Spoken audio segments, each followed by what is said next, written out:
MP আনার হত্যার আগের পরের টেক্সট ও ভিডিও সহ গুরুত্বপূর্ণ আলামত আছে গ্যাস বাবুর ফেলে দেয়া ফোনগুলোতে।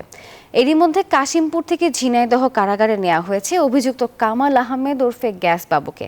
আজ থেকে তাকে নিয়ে শুরু হবে গোয়েন্দা পুলিশের অভিযান। বিস্তারিত জানাতে ঝিনাইদহ থেকে আমাদের সঙ্গে যুক্ত হবেন এই মুহূর্তে সহকর্মী শেখ রুহুল আমিন। রুহুল, আপনার কাছে জানতে চাচ্ছিলাম বাবুকে নিয়ে অভিযান সম্পর্কে জানাবেন এবং বিস্তারিত কি কি তথ্য আছে আপনার কাছে? নাফিজা, আপনাকে ধন্যবাদ। আপনি জানেন যে এই ঝিনাইদহ ৪ আসনের সংসদ সদস্য আনারুল আজিম আনার তিনি গত ১২ তারিখে ভারতে প্রবেশ করে এবং ১৩ তারিখ থেকে তিনি নিখোঁজ হয়। এরপর ২২ তারিখে খবর আসে যে ভারতের সঞ্জীবা যে গার্ডেন, ওই গার্ডেনে তিনি হত্যা খবর আসে এই বাংলাদেশে। এরপর গত এই ৬ জুন এই বাবুকে তার আদর্শপাড়ার নিজ বাসা থেকে ডিবির একটি বিশেষ টিম তাকে ঢাকাতে নিয়ে যায় এবং তিনি এর আগে তিনি ঝিনাইদহ সদর থানায় ৩টে মোবাইল হারিয়ে গেছে বলে তিনি থানায় একটা সাধারণ ডায়েরি করে।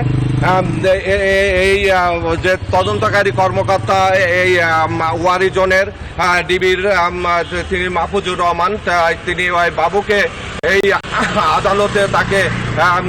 আদালতে উঠায় এবং আদালতে সে স্বীকারোক্তি ১৬৪ রায় জবানবন্দি দেয় যে তিনি এই মোবাইল এই যে পায়রা চত্বর আপনারা দেখতে পাচ্ছেন, যে পায়রা চত্বরের পাশেই এই যে এই দুবা মানে এটা পুকুর ছিল, এখন দুবাই পরিণত হয়েছে।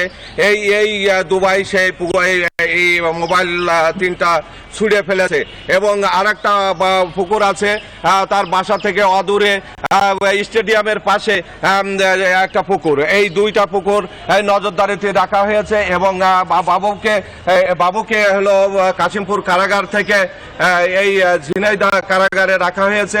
এই পুকুরটা নজরদারিতেও রাখা হয়েছে। এখানে পুলিশ টহল জোরদার করা হয়েছে।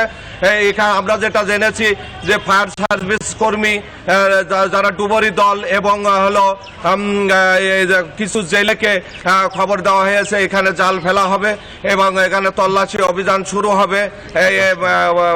যারা তল্লাশি অভিযান শুরু করবে তারা ইতোমধ্যে ঝিনাইদহ পৌঁছে গেছে এবং সার্কিট হাউসে অবস্থান করছে।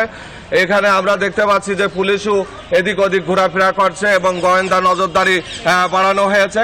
এই পুকুর থেকেই এই কিছুক্ষণ পরেই আমরা জানি যে এখানে ডিবির একটি টিম এখানে আসবে এবং হলো এখানে উদ্ধার অভিযান শুরু হবে।